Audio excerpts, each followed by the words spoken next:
Hello बच्चों, एक commerce में आपका स्वागत है। हम लोग पढ़ रहे हैं इनकम फ्रॉम सैलरी। तो ठीक है, एक आपको कंप्लीट क्वेश्चन बनाएंगे, ऐसे मल्होत्रा के बुक से है।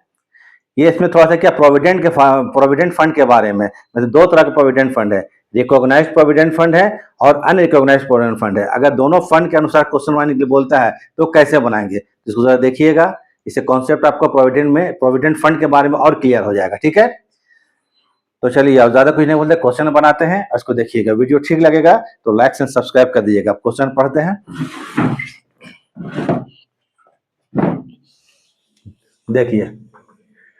Following are the particulars of the income of a woman for the previous year ended 31 March 2026। Salary 15,000 पर मंथ है। हर contribution to provident fund was at 14% of salary. उसका खुद का कंट्रीब्यूशन प्रोविडेंट फंड में कितना है, 14% है।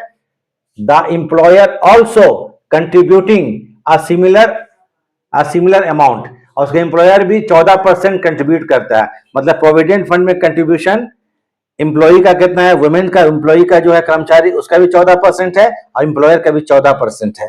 ये ध्यान रखना है। Number C, interest credited to her provident fund 9.5% per annum के हिसाब से 19,000 रुपया। इंटरेस्ट ऑन प्रोविडेंट फंड 9.5% के हिसाब से 19,000 रुपया है। She is provided by her employer with a rent free unfurnished house. उसको एक रेंट फ्री अनफर्निश्ड हाउस किसके, एम्प्लॉयर की तरफ से मिला हुआ है। अनफर्निश्ड, बिना फर्नीचर वाला मकान मिला हुआ है।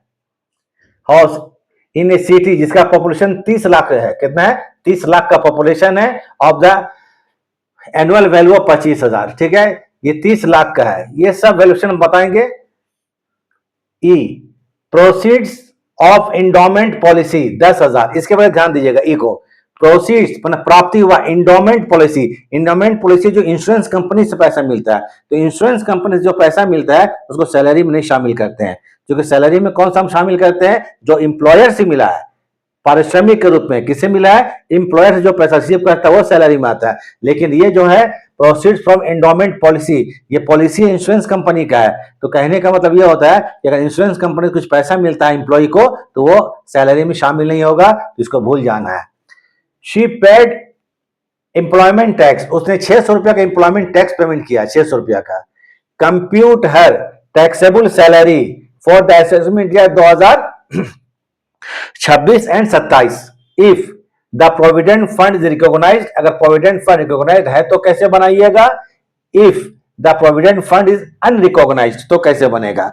माने प्रोविडेंट फंड दो तरह का मेंटेन है दिया हुआ है इसमें, एक है रिकॉग्नाइज्ड प्रोविडेंट फंड, एक है अनरिकॉग्नाइज्ड प्रोविडेंट फंड। तो चलिए पहले condition number 1, recognised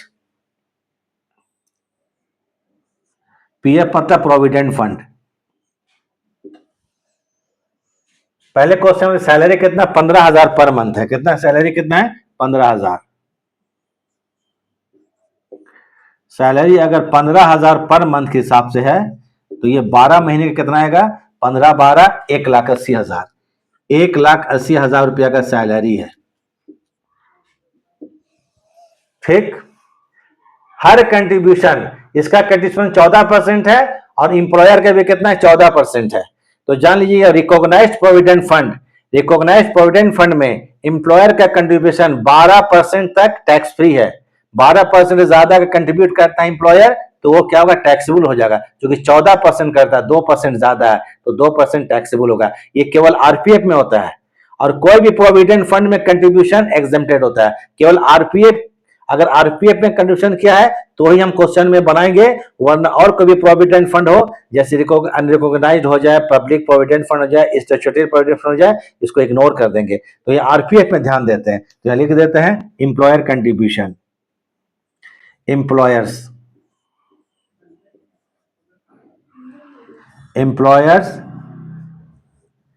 contribution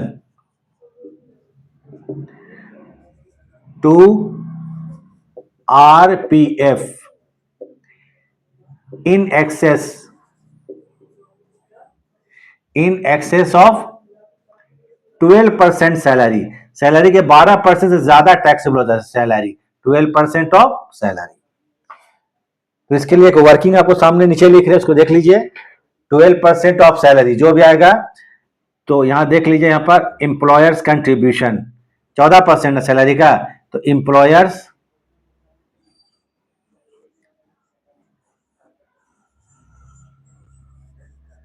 contribution to RPF, RPF मतलब recognized provident fund 14%, 14% of salary. Salary 1,80,000 है, कितना है? 1,80,000। 1,80,000 का 14% निकाल लेते हैं, कितना आता है? 1,80,000। 1,80,000 का 14%, ये कंट्रीब्यूशन एम्प्लॉयर का है। 1,80,000 इसका 14%, 1,80,000 इंटू 14%, 25,200।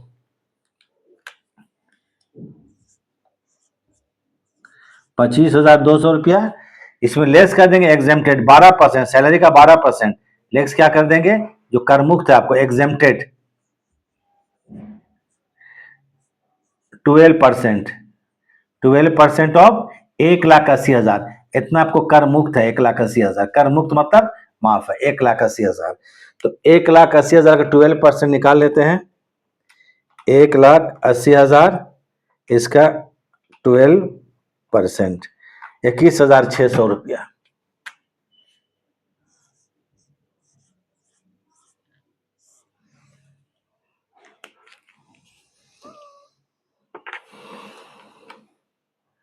तो 25,200 माइनस 21,600 तो बराबर 3,600 रुपया।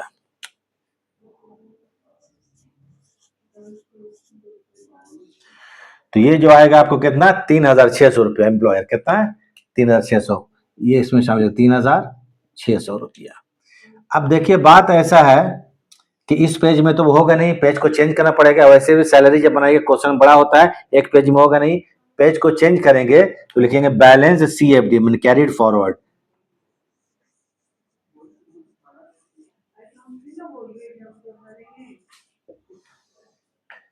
तो 1,80,000 और 3, 1,83,600 रुपया। इसको हम लोग पेज को चेंज करेंगे, ठीक है? पेज को चेंज ऊपर ले आएंगे, इसको इसका स्क्रीनशॉट ले लीजिए। यहां तक तो हो गया।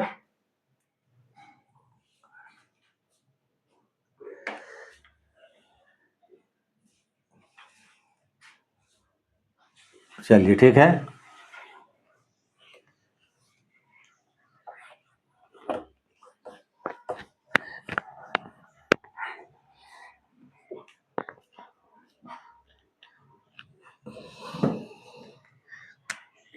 इसको कह देते हैं बैलेंस बीएफडी। सीएफडी के बाद क्या होगा? Balance BFD.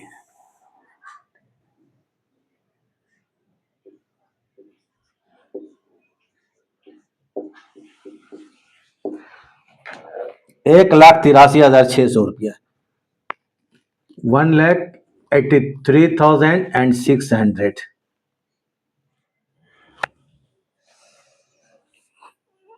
फिर आ जाओ, ठीक आ जाइए। क्या? Interest credited to her provident fund 9.5% के हिसाब से 19,000। इंटरेस्ट ऑन प्रोविडेंट फंड 9.5% तक एग्जेम्प्टेड है, कर मुक्त है, उससे ज्यादा टैक्सेबल होगा। जो कि 9.5% है तो ये एग्जेम्प्टेड हो जाएगा। तो ये लिख देते हैं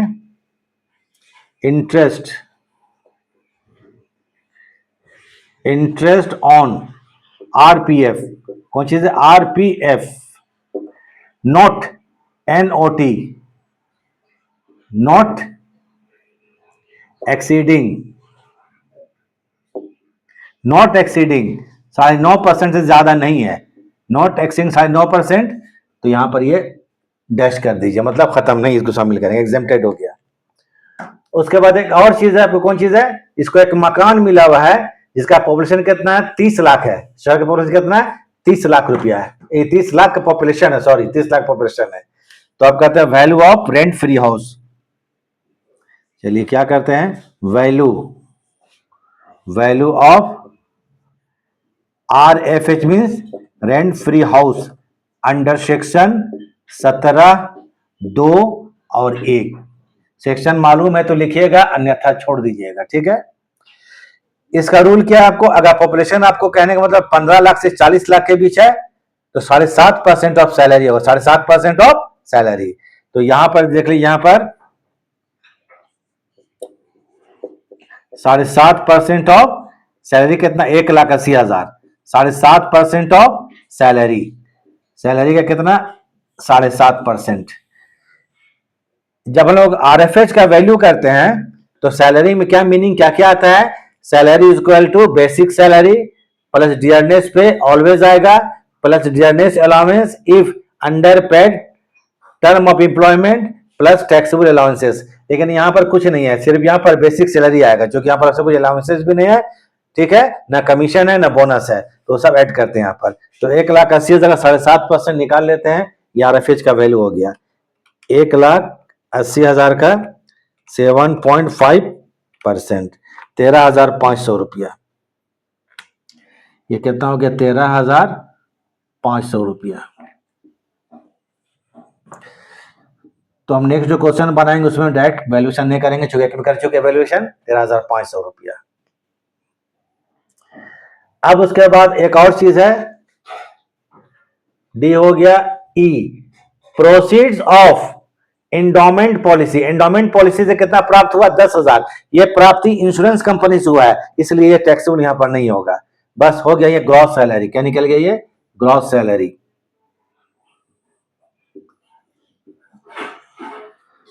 क्वेश्चन हम लोग बना रहे ओल्ड रिजीम, ठीक है, तो दोनों से आप बना सकते हैं, ओल्ड रिजीम से बना सकते हैं, न्यू रिजीम से। क्वेश्चन कुछ नहीं बोलेगा, तो अगर आप लिख देते हैं ओल्ड रिजीम से बना रहे हैं तो नोट दे दीजिएगा, this problem is solve according to old regime, लिख दीजिएगा, कोई प्रॉब्लम नहीं आएगा।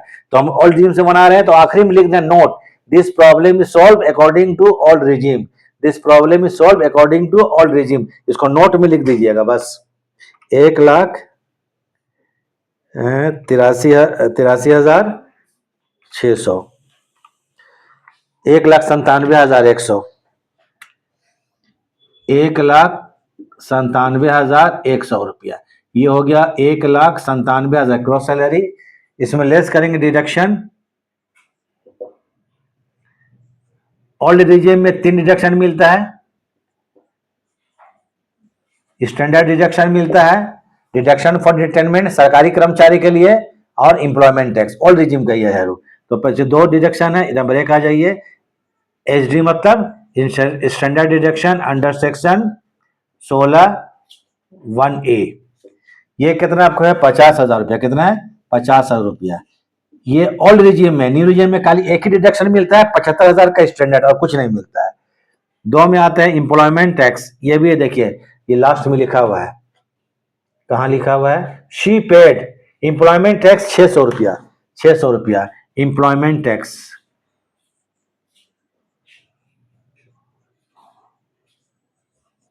एम्प्लॉयमेंट टैक्स कितना रुपया, 600 रुपया। तो ये हो गया 50,600 रुपया, 50,600। लेस करने के बाद जो भी आता है ये हो गया हमारा इनकम फ्रॉम सैलरी। क्या हो गया, इनकम फ्रॉम सैलरी। क्योंकि हम टैक्सेबल यहां लिख चुके हैं, देखिए यहां पर टैक्सेबल इनकम लिख चुके हैं, हेड भी लिख चुके हैं इनकम फ्रॉम सैलरी, तो क्या इनकम फ्रॉम सैलरी। इस तरह से हम लोग इनकम फ्रॉम सैलरी, इसका हम बहुत क्लास ले चुके हैं, सब क्लास देख लीजिएगा, एकदम क्लियर हो जाएगा। क्योंकि लगता है ये हमारा 15th क्लास इसका है, ठीक है, ये सॉरी घटाए नहीं है ना, 1,97,100 माइनस 50,600, 1,46,500 रुपया।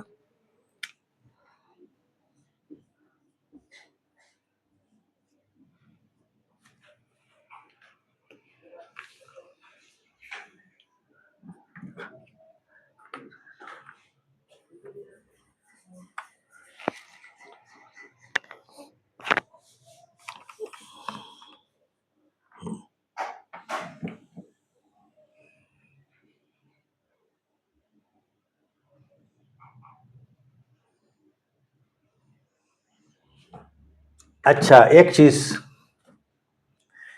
थोड़ा सा इसको आप लोग उतारिए,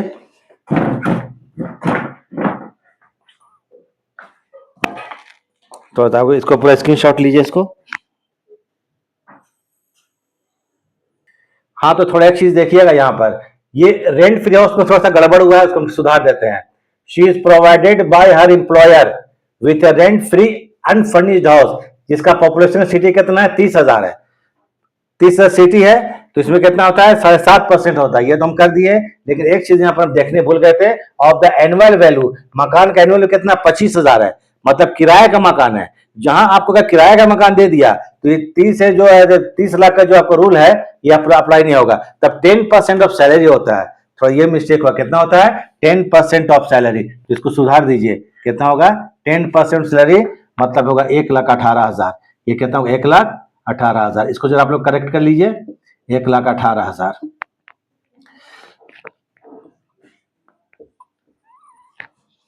नहीं सॉरी, 18,000 हो गया, तो 1,83,000 में जोड़ दीजिए। अब ये एक मिस्टेक था, क्योंकि यहाँ पर हम एक चीज देख नहीं पाए थे क्वेश्चन में, ठीक है। ऑफ द एनुअल वैल्यू कितना, 25,000। 25,000 का मकान का एनुअल वैल्यू है, जहां ऐसा लिख दिया तो आपका पॉपुलेशन माने नहीं रखेगा, टोटल 10% ऑफ सैलरी हो जाएगा। क्या हो जाएगा, 10% ऑफ सैलरी। रूल है आपको, किराए के मकान वाला 10% ऑफ सैलरी होता है, तो 18,000 हो जाएगा। तो 1,83,600 और प्लस कितना हो गया, 18,000 बराबर 2,01,600।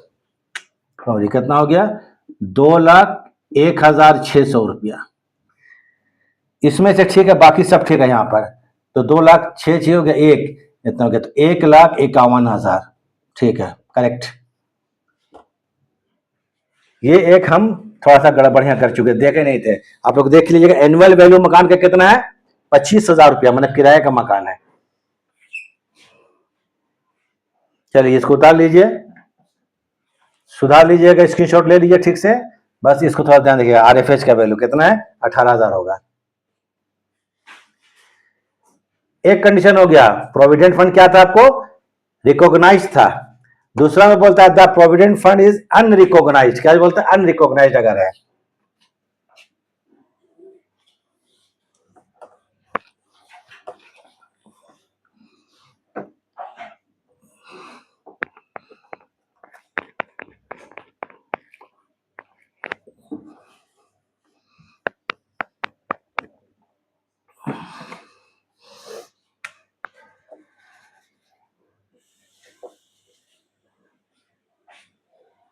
अनरिकॉग्नाइज्ड,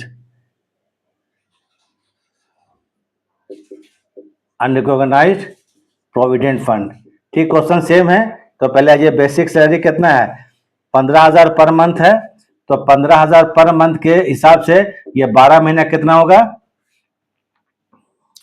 12 महीने का कितना होगा आपको यहाँ पर, 1,80,000 रुपया। ठीक है, ये अनरिकॉग्नाइज्ड प्रोविडेंट फंड है, तो इसमें इंप्लॉयर का कंट्रीब्यूशन और इंटरेस्ट दोनों एग्जेम्प्टेड हो जाता है। याद रखिएगा, केवल आरपीएफ में ही टैक्सेबल होता है, बाकी अनरिकॉग्नाइज्ड प्रोविडेंट फंड हो, पब्लिक प्रोविडेंट फंड हो, स्टैट्यूटरी प्रोविडेंट फंड हो, वो सब में क्या होता है, एग्जेम्प्टेड हो जाता है। तो उसको भूल जाइए, क्या चीज, कंट्रीब्यूशन को भूल जाना है, इंटरेस्ट को भूल जाना है। अब आ जाइए, आपको क्या चीज है, वैल्यू ऑफ आरएफएच, इसमें भी करना होगा। Value of rent free house under section same होगा 17(2) और 1। आप थोड़ा सवाल क्लियर कर लीजिए। ये चूंकि यहाँ क्वेश्चन में बोलता है कि पॉपुलेशन सिटी कितना है, 30,000 है, लेकिन इसका एनुअल वैल्यू कितना है, 25,000 है, मतलब किराए का मकान है, इसलिए 10% ऑफ सैलरी होगा। ठीक है, 10% ऑफ सैलरी, 1,80,000। 1,80,000 का आपको हम आते हैं कितना परसेंट, 10%, तो बराबर कितना हो गया, 18,000 रुपया।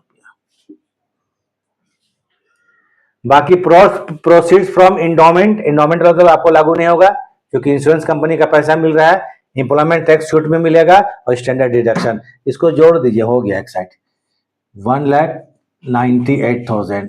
ये कहलाएगा ग्रॉस सैलरी।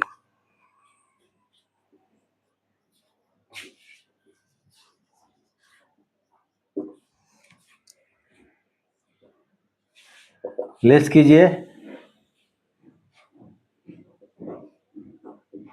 डिडक्शंस, पहला आते हैं आपको standard deduction, HD, standard deduction under section 16(1)(a), ये 50,000 रुपया। Employment tax number 2,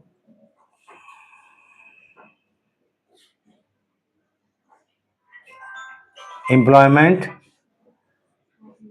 tax under section 16(1)(2)(3), 3 डंडा दे दीजिएगा। 600, 50,000,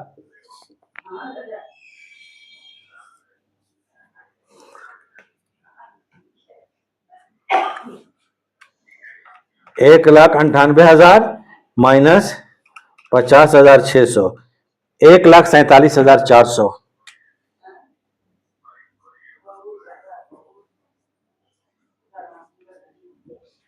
ये कहलाएगा टैक्सेबल सैलरी।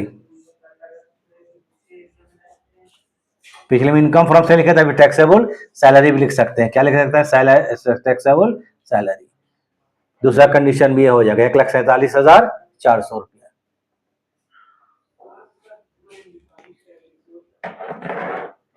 चलिए ठीक है, इसको उतार लीजिए। तो थोड़ा आरएफएज में हम मिस्टेक कर चुके थे, अगर यहाँ तक देख चुके सुधार दिए उसको, तो उसको आप लोग करेक्ट कर लीजिएगा।